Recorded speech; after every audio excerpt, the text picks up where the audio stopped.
Well, hello everyone and welcome to this information video. With there not being an awful lot of stuff I really feel motivated to discuss when it comes to Star Citizen at the moment that I've not already, I thought it's time we'd take a wee bit of a foot off the gas with the sort of discussion stuff and to put a wee bit foot on the gas with the information side of things.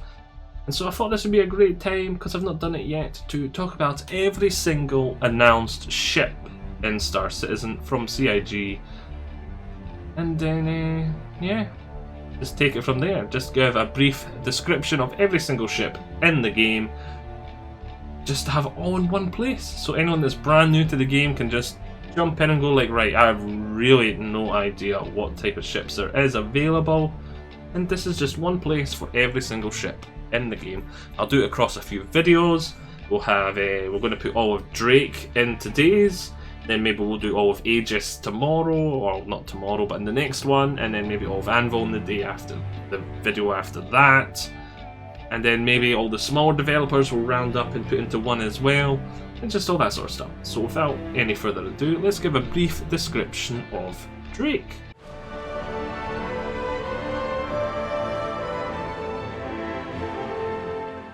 Drake is definitely one of the fan favourite manufacturers. It is.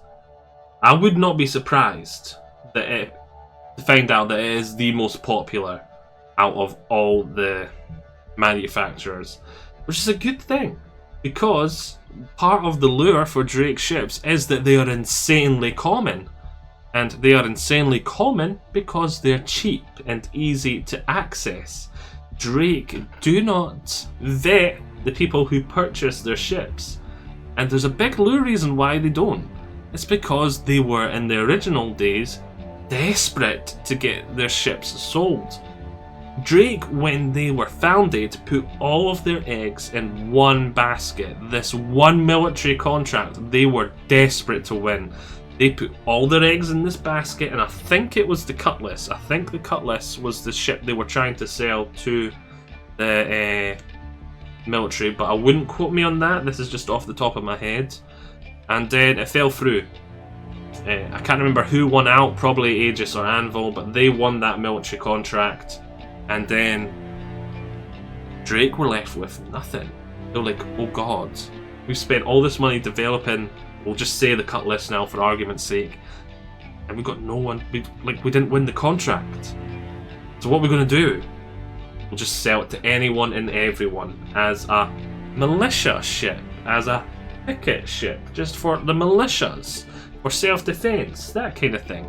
And Pirates bought along. They just sold it to anyone and everyone because they were desperate, and then this became an ongoing trend for them. They were like, screw the military, they couldn't see how well designed our ship was, we'll sell it to the people that do care about it. So that was the lure behind Drake's reasoning for being sell it to anyone and everyone cheaply and effectively. Drake ships are really cheap to make, manufacture and produce and maintain. But the downside to that is when it comes to combat, they are on the fragile side. They are not very durable when it comes to being receiving end of some damage. They also are very light on the sort of creature comfort sides of things. Like, no Drake ship, absolutely not a single Drake ship has ever had escape pods. And that is something that every other ship normally has by default, apart from a lot of the really small ones. But as soon as ships get to a certain size, almost every single ship has escape pods, apart from Drake. As I said, that's extra expenses that you do not need to take. Like, who cares? If the ship's already going to go bye-byes, it's already too late, is Drake's motto. Why spend that extra money on escape pods when you could spend that extra money on extra guns? Pretty much Drake's motto. They have a very sort of bulky aesthetic, and they have a very sort of bare minimum. You see the cables, there's no need to put a panel there on top of that. You can see the cables underneath, that's just extra money you don't need to spend. That is Drake to a nutshell, to a T. This sort of very bulky, very minimalistic, cables hanging out, engine hanging out, who cares, it's Drake. Very sort of gritty and an almost industrial sort of look to it, but not quite industrial, but you'll get what I mean with the bulkiness and the sort of bare exposed parts sort of look of Drake and the minimum sort of creature comforts. So that's Drake in a nutshell as a developer. So let's move on and let's talk about their ships, and we'll do this alphabetically as well. So that brings us to the first one, the Buccaneer.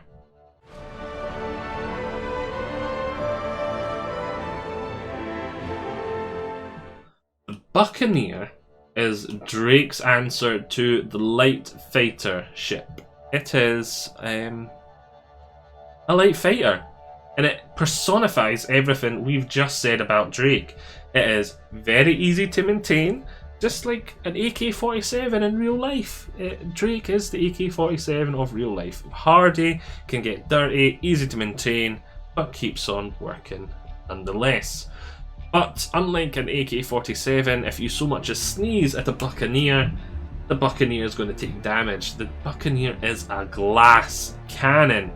It is very fragile, so it is definitely going to be relying on its speed and maneuverability to stay alive. So just as well, it is a very fast, nippy, light ship, with only things like the arrow being able to completely outmaneuver it and being more advanced in the sort of nippiness field of things, which is not a really good way to describe it, but I'm guessing you get what I mean. Buccaneer also has one big advantage that something like an arrow doesn't have. An arrow is very light in the weapons department, I'll word it. The Buccaneer doesn't suffer from that. The Buccaneer has guns galore. This thing is going to have one hell of a good alpha strike against other light fighters if it gets to drop.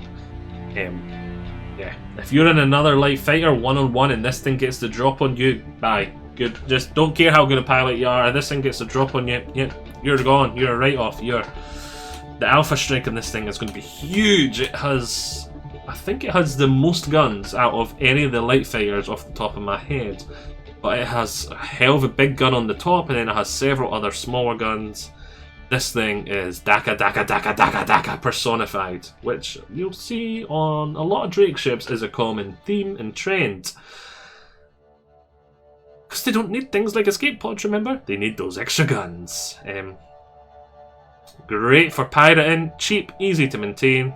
Yeah, not much else to say. The Drake Buccaneer. Drake personified and a light fighter.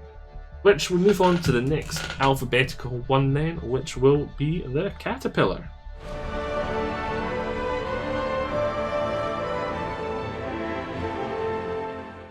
When the Caterpillar was originally announced by CIG years and years ago, it was meant to be the sort of pirate base, so to speak, the mobile pirate base. You move it where you want it, and that's it. Apart from that, it was Drake personified, much like its predecessor.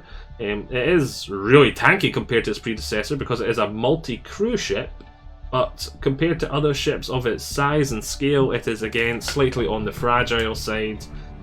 No escape pods, despite being a large ship. It has a multi-crew of roughly, I think it's 4 is its crew capacity, and it is a modular ship.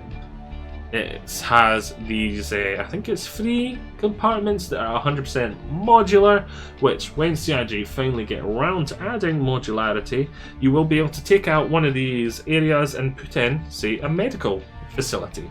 Or put in a barracks for your holding troops. Or you will be able to put in a number of other things, maybe like a little forge style area from other MMOs where you can maybe craft some items. Probably more science area or something that'd probably be called in Star Citizen, we don't know. And that's why it was seen as the mobile pirate base, because you could load it up with whatever facilities your pirates would need and then you'd fly around. And why just a mobile pirate base? Well, because pirates are the people that are really in need of these safe havens. Because pirates, safe havens are few and far between, so if they can't have one, they need to bring their own, whereas other people are going to have the more lawful players will have easy access to safe havens, so it's not going to be as big a deal for them. Whereas for pirates, this sort of thing is going to be a need, because there might only be one place in a populated system, like Stanton, what we've got in game, Grim in game at the moment. Grim Hex is the only safe haven for pirates. And what if you're a pirate that's part of a faction that's rivaled against the Ninetales? You don't have a single safe haven in Stanton then.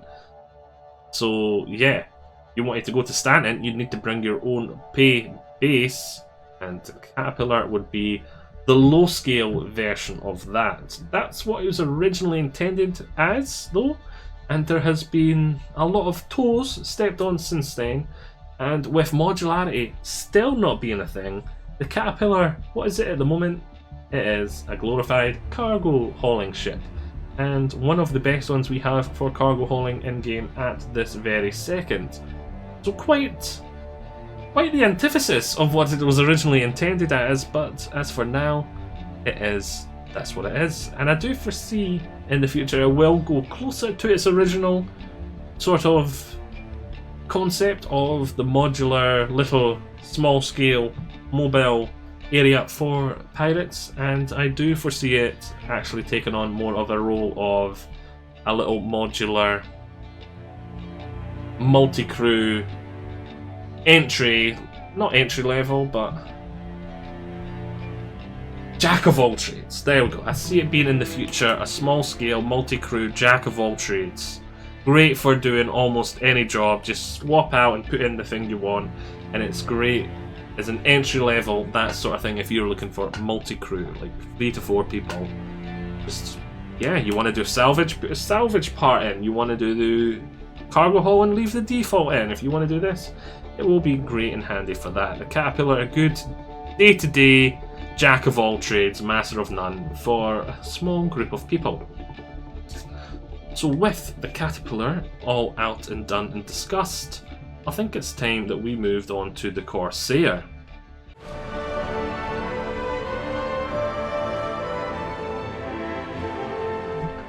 Ah, the Corsair. I love the look of the Corsair. It's such a beautiful asymmetric sort of look, and it is once again, say it with me, Drake personified in an exploration ship. It is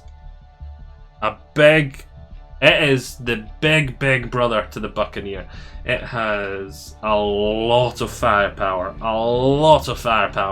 Its Alpha Strike is going to be insanely powerful against ships of its size and smaller.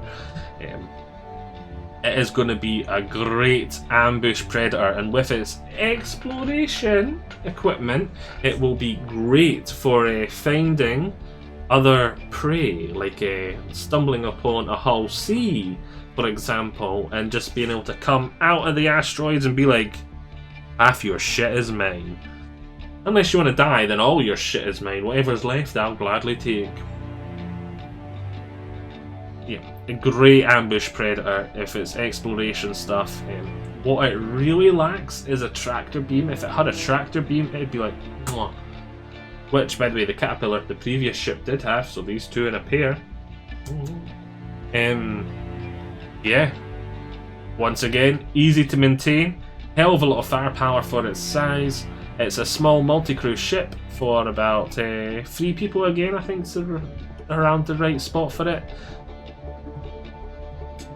Covered in turrets, covered in guns. Easy to maintain, but if a ship of its size and scale manages to damage it, it is on the fragile side once again. So that is something you need to keep in mind of. A lot of Drake ships, they don't want to be getting into fair fights, they want to be the bully. Now the Corsair, which, actually no, we'll say one more thing about the Corsair. If you actually wanted to use it as an exploration ship instead of a pirate ship, it should do quite good there as well. The only thing I'd be worried about is if you did take some damage on it, because it is on the fragile side, you need to be a wee bit more careful with it when you're in a dangerous situation, if using it as an actual exploration ship. But yeah, it's easy to maintain, so if you're not going into too dangerous a situation, it should perform better than some ships when it comes to exploration, because it's that easy to maintain from the Drake side of things, and easy to repair as well. Yeah, if you do get into a dangerous situation, try and ambush, because it's got all those guns, and if you're able to just alpha strike them out of there, perfection for this ship. Yes, actually, now we will move on from the Corsair to talk about the Cutlass.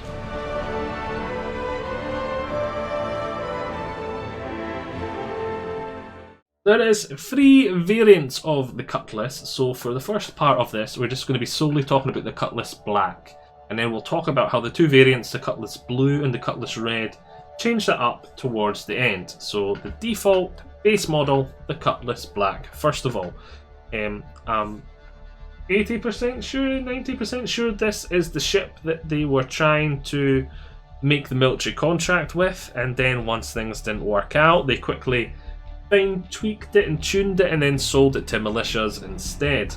It has a tractor beam and a large cargo capacity, which for pirating is a combo. It is, like a couple of these rocking up to a hull C. We'll use a hull C again because it's meant to be really common, like in the last example with the Corsair. A couple of these rock up to a hull C and then just threaten it like, go on, hand us over a couple of those cargo containers, otherwise we're going to attack you. So or they don't even ask, because they've got the tractor beams. They just rock right up, tractor beam 2 off and run away. And then they've got the cargo capacity to slip them in the back. The tractor beams are going to be awesome because you're not having to get out, endanger yourself outside of your ship, pull the cargo off and put it on your ship manually. And that is going to be so much more time consuming. With the tractor beams, you can just wham, bam, done. Not having to sit around and wait for the security forces to catch up to you. Yep, because that sounds like a thing that all pirates want to do, is sit around and wait for security forces to catch up with you. Yes, tractor beam, large cargo capacity, for its size, large cargo capacity I'll add. And then, apart from that, it is Drake personified. It's got a lot of guns, it's slightly on the fragile side. You've got a co-pilot, and you've got a gunner, which a co-pilot can jump up and be a gunner, so it's great for 2 people. When you aren't in a fight, you can be a co-pilot. When you are in a fight, he jumps on the turret. It's sort of the halfway point between the Buccaneer and the Corsair that we talked about earlier. So it would be great for teaming up with either one of those 2 ships. The Buccaneer just to give you extra authority and firepower, and the Corsair to give you a lot more cargo capacity and a few more amenities such as a toilet, because that is one of the things that the Cutlass really lacks, is a toilet facility. It's a great sort of like little light gunship. It is great for destroying light fighters when you get the drop on them. If a good light fighter pilot is what you're up against and you don't get the drop on them, the fact that you've got a lot of guns isn't going to be that helpful, because a good light fighter pilot will be able to run circles around you, because this thing has a big arse and it is slow compared to a light fighter. But apart from that, it is quite good in a fight. The Cutlass is a very powerful ship in a fight. Just dedicated light fighters will be the bane of it, because it won't be able to catch them, and the light fighter will be able to stay on its arse. You'll be praying that your turret gunner is really good to try and keep them off your arse in that sort of situation. But it is, again, Drake, and you're going to be pirating in it almost, well, highly likely you're going to be pirating in it. If not, you're probably going to be doing light cargo runs. And yeah, if you're pirating, you're not wanting to get into a fair fight. Then again, if you are just extra firepower for, say, a Corsair, and extra storage for, say, a Corsair, and you are attacking a ship that does have some light fighter escorts, that could be a problem. You probably would want some Buccaneers then in that case instead of the Cutlass. But as a good jack of all trades, the Cutlass is probably the first ship I would recommend everyone gets if you've just got a starter ship and you want a step up from a starter ship, because This is a great step up. It is a great daily driver, entry-level daily driver. Like, it's got that wee bit of cargo capacity. It's got guns, so it's good in a fight. It is. Cutlass is a good jack of all trades. I don't really know what else to say about the Cutlass Black, so let's move on to the Cutlass Blue. The Cutlass Blue is everything we just talked about. The Drake in a nutshell, easy to maintain, a wee bit on the fragile side, lots of guns. Drake, just Drake in a nutshell. Except that cargo capacity we talked about with the Cutlass Black is swapped out for holding cells to allow this to be a police car or an entry-level bounty hunter. Couldn't think of the term off the top of my head for a second there. An entry-level bounty hunting ship. Not much else to say there. It is good at what it does. It'll be great for militia roaming around. Great for city police. A great ambush predator. You pop up, aim all your guns at someone, and then just be like, you're getting in the back, and then you're going to jail. Or if you are an unlawful player, a great little get in the back, and you're going to the criminal syndicate who paid for your arrest. And you're going to Jabba the Hutt, basically. That's the Cutlass Blue variant of the Cutlass Black, and then you've got the Cutlass Red, which is like the polar opposite of the blue, whereas instead of the holding cells, you have a small medical facility back there. You've got 2 of the worst beds. Now, I really hate the way CIG have done this, but apparently it is the more accurate way to do it for, like, I don't know, I can't remember, but like professionally it is the more accurate way, but my mind just does not want to take it that way. It has 2 tier 3 medical beds back there. Now, for me, I think tier 3, oh great, that's better than tier 2 and tier 1. No, tier 3 is the worst, tier 2 is the medium, and tier 1's the best. Me, I think of it the other way around, and it kind of hurts my head to think of it that way, but that's the way CIG are doing it. So tier 3 medical beds, what do the tier 3 medical beds do? They allow you to heal, and that's pretty much it. They are, this is an ambulance. It's not meant to be saving your life, it's meant to be for minor injuries, being healed, and keeping you alive to get you to better facilities in the future. And the Cutlass Red has another difference as well. It has that top turret taken away, and it has a toilet added, and I think a scanner. Additional scanning for finding like hurt people, but I wouldn't quote me on the scanning stuff, because I think that's why the turret's gone. Like the actual top part of the turret, the guns are gone to add a scanner. Then the seat for the gunner, the turret's gone, and it's replaced with a toilet. I think that's what's happening here. I can't remember. The cool thing about the Cutlass Blue and the Red though is they both have ambulance and police lights on them. So if you like to have the flashy woo-woos, you can get that with both the Cutlass Red and the Blue. Not much else to say there, just take a quick look at my notes. What comes alphabetically next? Oh, and it is the Dragonfly.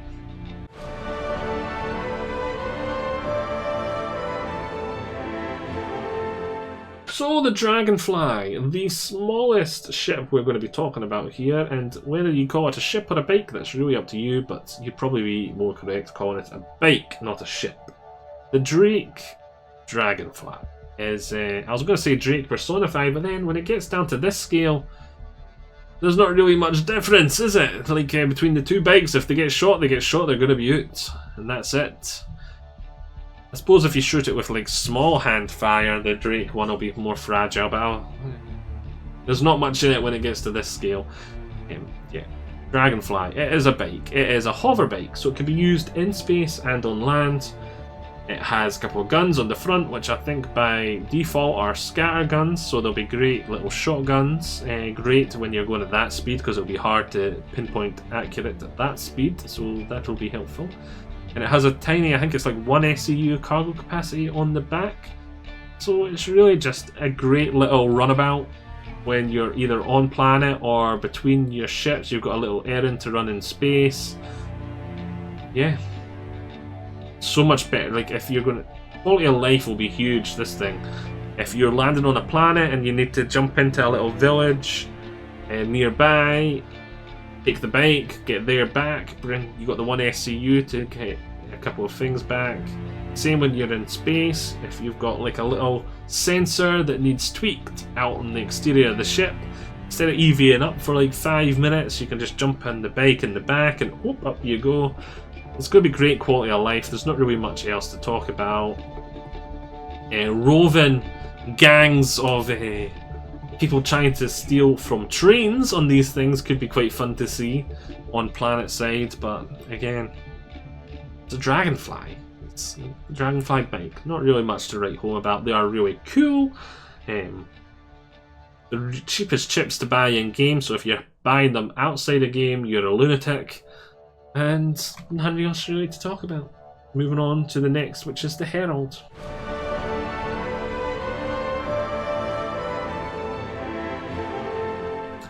The Herald is the entry-level information data broker ship.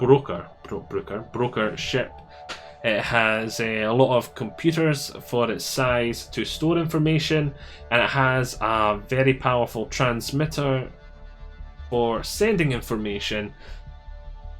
I don't think there's much else really to write home about. It's great at finding information and selling information and storing information. Is yeah, because that is how, when you Star Citizen, like in the lure, their version of the internet can't just connect from planet to planet. So how does it go from planet to planet? It's ships like the Drake Herald transporting with these huge data banks, updating, bringing updates from the other side of the universe through the travel lanes and bringing it physically. Sort of like how in real life, I know there is times when scientists are transporting huge amounts of data from one PC on one side of the planet to another on the other side of the planet, like say between two scientists. It is often faster to, instead of downloading it, if it's a really big amount of data, to get on a USB disk and then mail it to their fellow colleague scientist. And that is this. That's what this ship is. It is a giant flying USB to sell information. And I have seen it in the lure often used as a warning ship, like you'll keep one in a pirate base, and it'll boom, like the pirate base comes under attack. It flies out into space really fast, really nippy, because it is basically a giant engine with then the data banks and that in the interior, and it flies out and then signals the other allied pirates nearby. I've seen it used as that in the lure, as a sort of description of it as well, which is sort of Drake's reasoning to sell it to pirates, which I don't think that's going to see any real use of that in game. I think it's just like a cool little lure thing it does. But yeah, maybe we could get some like missions where the first objective is to take down the Herald, to stop it getting into space and signaling nearby pirates with its arrays for sending information. Alright, moving on to Drake's big boy, the Kraken.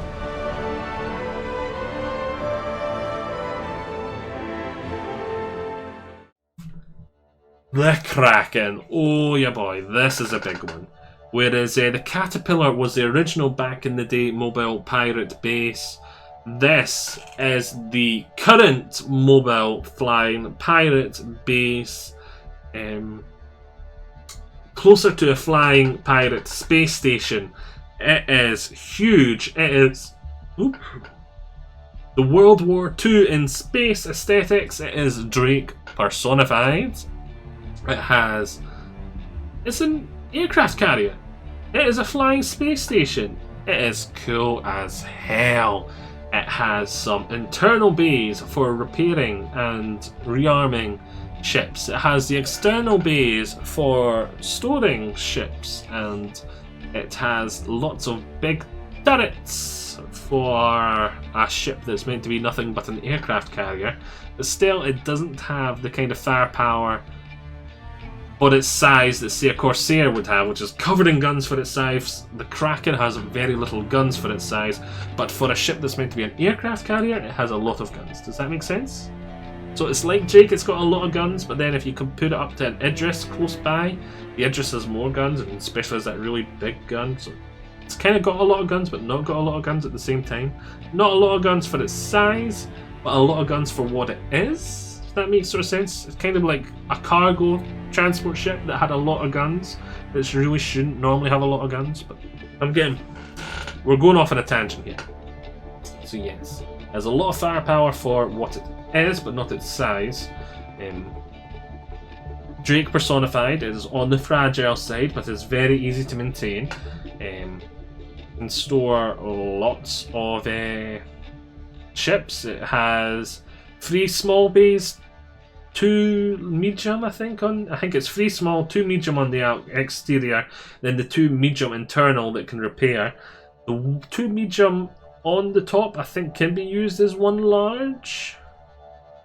Can be used as 1 large as well. They have said on the before, and they have shown it before, used as 1 large instead of the 2 medium external.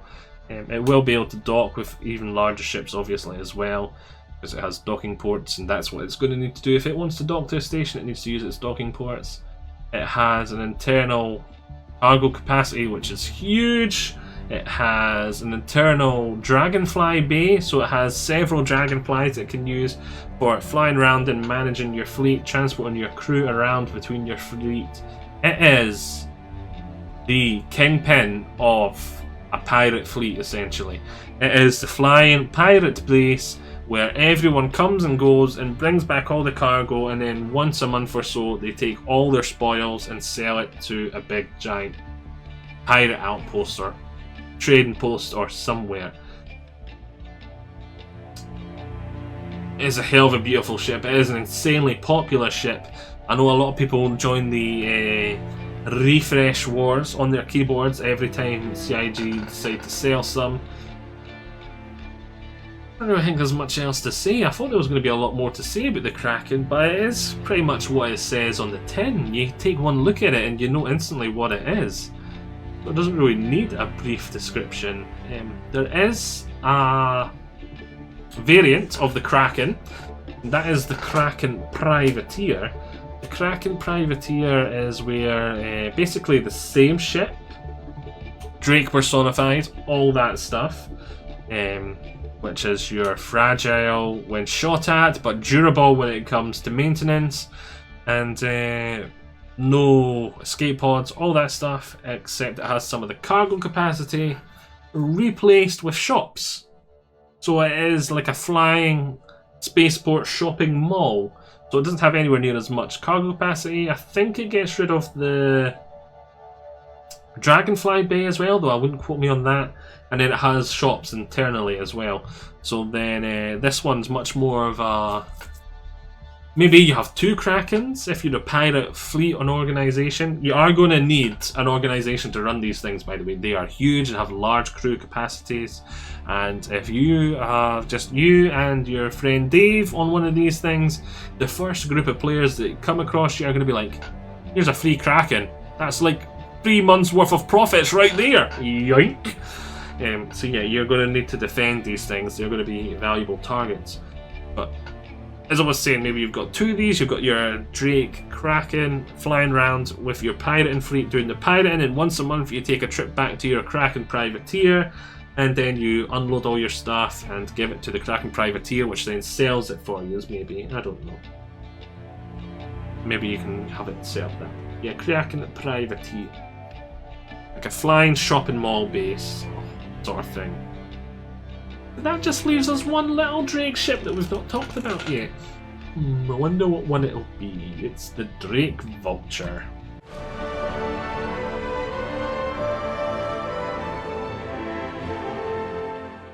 The Drake Vulture does what it says in the tin. What is its name? It is a vulture. What is a vulture in real life? A vulture is what's the term? I've forgotten what the term is. But they like the dead bodies to carry in, they go up and they eat and they what's left over after like the lions have killed a carcass kind of thing. It's yeah, and that's what the vulture does. It finds a dead ship out in space and it goes, "Ooh, that's tasty," and it starts gobbling it up. It is the entry-level salvage ship. It has, actually, I quite like the exterior. I think it looks quite cool.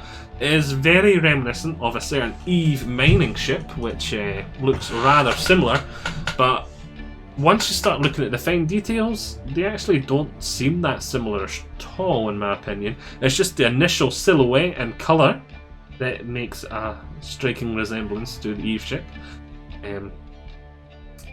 Yeah, what do you do in the Vulture? You rock up, you go internally to the ship you're salvaging, you pull out all the juicy components that you want to sell, then you go back into your Vulture and you use that to strip the hull of all valuable metals, the armour, that kind of thing, and then you refine that down into, like, well, you don't refine it, but you sort of pull it off and put it into these canisters, and it's like a spray paint in Star Citizen, where you've got like this armor spray paint where you sort of pull it off, put it into this can, and then you can spray it onto other ships, and it's like spray paintable armor, and it's how you repair your base armor. It's, you ever seen that sort of synflesh in sort of sci-fis where someone gets a cut and they spray this sort of synflesh on them? It's like that, but for armor on ships, and that's how the base of salvage and repair works. How the sort of like minimum, like the just raw HP on your armor kind of like side of things work. And that's what the Vulture does. There's nothing else really to write up there. Pirates will love these for mopping up afterwards. Everyone will love them. They're going to be entry-level salvage. Not much really else to say. If you're interested in salvage, this will be your first port of call. This is your first ship that you're going to get, and then you're going to end up hating it because you're going to be like, I want to do so much more in salvage, and this ship doesn't facilitate that. So you're then going to upgrade into something bigger and better along the line. Then you'll probably keep this little boy around for when you have a job that it is specifically suited for, because that's the way the upgrade system works in Star Citizen. Even once you get a bigger and better ship, there will be situations where you want the little one. So it's not completely redundant. So, that is every single Drake ship in Star Citizen. We had a little quick nifty talking about each one. We gave them all a brief description. Some wasn't that brief. Yeah. That was 1, 2, 3, 4, 5, 6, 7, 8 ships. And you could argue an additional 1, 2, 3 variants. Drake, they're quite a big developer, but that's not that many ships. I'm taking a look down at some of the other developers I've got my notes for ready. There's a lot more names there, though there is a lot more variants, so hopefully that will speed things up. So, who else do we have left to talk about? We've got Aegis, Anvil, Opa, Argo Aeronautics, Banu Soli, Constituted Outland, Crusader Industries. We've talked about Drake. We've got Asperia, Gatak, and we have Kruger. We have Misk, we have Origin, and Robert Space Industries, and the Vandal clans. There we go. And then once we've got through all of them, there obviously a lot of them will be rolled up into the one because there's not a big manufacturer. They've only got 1 or 2 ships. We'll sort of roll those ones together, maybe all the aliens together, and then all the small ones to get other small ones together. But I don't know, I'm just going to say, hope you've all enjoyed this. This has been every single Drake announced ship. I shall see yous all next.